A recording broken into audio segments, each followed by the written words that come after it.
Hello Mbadekonanga, j'espère que vous allez bien. On se retrouve aujourd'hui pour une nouvelle vidéo Get to Know Me. Pour cette vidéo, quoi de mieux pour se détendre, pour se libérer d'un poids que de parler de ses complexes. Depuis toute petite, en fait, j'ai eu des complexes vers mon poids, ma taille, ma couleur de peau, mes cheveux, des trucs comme ça. Voilà, j'ai vraiment eu des complexes, je pense, comme toute personne sur cette terre. Et il y a des complexes que j'ai réussi, on va dire, à battre. C'est-à-dire, c'est des choses maintenant dont je rigole ou je calcule plus. Mais il y a mais vraiment trois complexes que c'est pas que ça m'embête ou ça m'empêche de vivre. Non, c'est pas ça. C'est juste que il y a ces trois-là, c'est dur. Dans cette vidéo, du coup, je vais vous parler de mes trois plus gros complexes. Je vais essayer de vous expliquer comment j'ai pu être complexée par ça, comment, on va dire, je me bats contre ces complexes. Avant de commencer, comme d'habitude, Mbadekonanga, n'hésitez pas à vous abonner à la chaîne en appuyant sur le petit bouton rouge et à me suivre si vous le souhaitez sur mon Instagram, où je fais plein de petits sondages justement pour m'aider à faire mes vidéos, pour avoir votre avis sur mes vidéos Get to Know Me. Donc, plus vous serez nombreux à me donner vos avis dans mes sondages, plus en fait mes vidéos seront, on va dire, intéressantes pour vous, parce que voilà, je vais vraiment parler des choses qui vous plaisent et qui vous tiennent à cœur. Donc voilà. Pour commencer, je vais vous faire un ordre décroissant de mes complexes. En troisième position, on va retrouver mes lèvres. Oui, je pense comme la plupart des femmes africaines aux lèvres pulpeuses, ou toute personne aux lèvres pulpeuses, on a été complexé par nos lèvres étant jeune, surtout à une époque où les lèvres pulpeuses n'étaient pas très à la mode. La mode était plutôt lèvres un peu plus fines, voilà, légèrement gonflées mais pas trop. Surtout que moi j'ai la lèvre supérieure et inférieure qui sont pulpeuses. Et franchement ça a été un complexe quand j'étais petite, c'était un truc de malade. Je n'aimais pas du tout mes lèvres, j'étais tout le temps moquée par rapport à mes lèvres, j'avais certaines réputations par rapport à mes lèvres. Jusque je pense au lycée, je ne mettais pas de rouge à lèvres. J'en voulais pas en mettre parce qu'en fait je voulais pas attirer l'attention sur mes lèvres. Du coup je mettais pas de rouge à lèvres, j'avais même une technique pour faire genre que j'avais pas des lèvres pulpeuses. C'était en fait je mordais ma lèvre inférieure ou supérieure pour avoir des lèvres moins pulpeuses ou avoir une des lèvres moins pulpeuses. Déjà que j'aimais pas mes lèvres, alors le fait qu'elles soient un peu rosées et tout, non, j'essaie vraiment de cacher au maximum mes lèvres, mais c'est un truc que tu peux pas faire. En fait, on peut pas cacher des lèvres, c'est pas possible de cacher des lèvres, à moins de mettre des soupils à chaque fois, mais c'était vraiment pas possible. Je pouvais pas cacher mes lèvres et je savais pas comment faire pour ne pas que mes lèvres soient remarquées. Et je sais que pendant toute ma primaire, ça a vraiment été l'un des motifs de moquerie envers moi. Ça me fait rire maintenant parce que voilà, je me dis c'était vraiment bête, je sais pas pourquoi ça m'énervait. Mais à l'époque, on disait que mes lèvres c'était des double Big Mac. En gros, une lèvre c'était un Big Mac et l'autre c'était le deuxième, du coup c'était le double Big Mac. On me disait que j'avais pas besoin de parapluie au cas de pluie, j'avais juste à faire et j'étais abritée. Bref, voilà, il y avait vraiment plein de moqueries sur mes lèvres. Je sais pas comment je suis sortie de ce complexe, je sais pas comment j'ai commencé à mettre du rouge à lèvres dessus,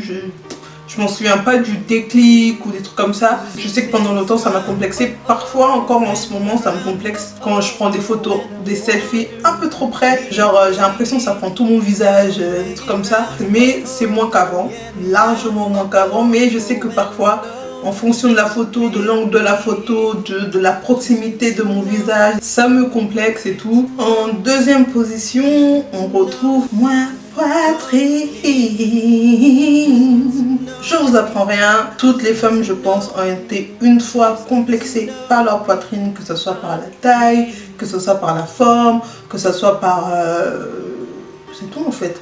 Taille et forme, ouais c'est tout. J'ai beaucoup longtemps été complexée par ma poitrine, notamment par rapport à mon surpoids. C'est-à-dire que très vite j'ai eu de la poitrine, si on peut appeler ça comme ça. J'étais plus grande de taille par rapport aux filles de ma classe et j'avais une poitrine aussi par rapport aux filles de ma classe. Du coup voilà, j'étais vraiment aussi sujet de plusieurs attaques qui étaient la plupart du temps très sexuées. Pendant tout mon collège, j'ai une réputation de prostituée parce que j'avais une forte poitrine due au fait de mon poids. Rien de réputation comme quoi je sortais avec des mecs plus âgés, ou même des mecs mariés, que j'avais eu déjà des enfants, que j'avais déjà allaité. C'est pour ça que voilà, j'avais une grosse poitrine, plein de trucs comme ça. Voilà, c'était vraiment bien salace pour l'époque, on va dire. À l'heure d'aujourd'hui, j'ai perdu énormément de poitrine parce que j'ai perdu du poids aussi. Quand j'étais plus jeune, c'était vraiment les moqueries par rapport à ma poitrine durant le collège. Ça m'avait complexé de fou. J'essayais tout le temps de les cacher en mettant des vêtements plus larges, je connaissais. Et un peu plus tard, quand je suis arrivée au lycée, quand j'ai vraiment fondu et perdu en fait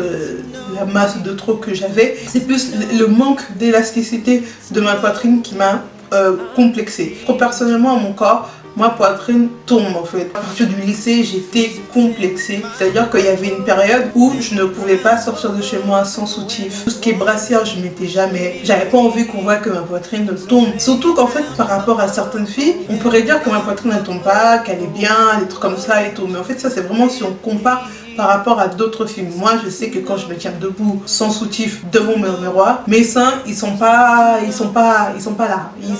sont un peu bas, hein. Ils sont un peu bas. Tellement que j'ai un underboob, genre j'ai un tatouage en dessous de ma poitrine, je ne le vois que si je soulève ma poitrine en fait, parce que mes seins tombent et recouvrent mon tatouage. Arrivée à la fac, je suis tombée sur des filles extraordinaires. Elles avaient plus de poitrine que moi et elles mettaient genre presque jamais de soutif. Et moi je me souviens, la première fois que je les ai vues, je me suis dit mais elles sont folles, comment elles font pour se pavaner à la fac sans soutif, on voit leurs tétons, voilà, j'ai regardé trop en mode mais elles sont bizarres, pourquoi elles font ça? À force de traîner avec elles, oui, je vais pas vous mentir, j'ai été influencée. Ce complexe que j'avais, en fait, il a commencé à s'extamper en fait, parce que pour elle c'était tellement naturel, enfin comment je le voyais chez elle, après je sais pas, on n'a jamais vraiment parlé de ça. Pour elle ça avait l'air tellement naturel, ça avait l'air tellement bien, elles avaient l'air tellement en paix avec elles-mêmes que je me suis dit, bon pourquoi pas tenter de faire une journée sans soutif. Je m'en souviens la première fois que j'ai fait ça, que j'ai mis un haut sans soutif et que je suis partie à la fac, j'étais tellement mal. J'avais mis un haut à l'intérieur, on va dire un sous-pull sans soutif, et après j'avais eu mon pull.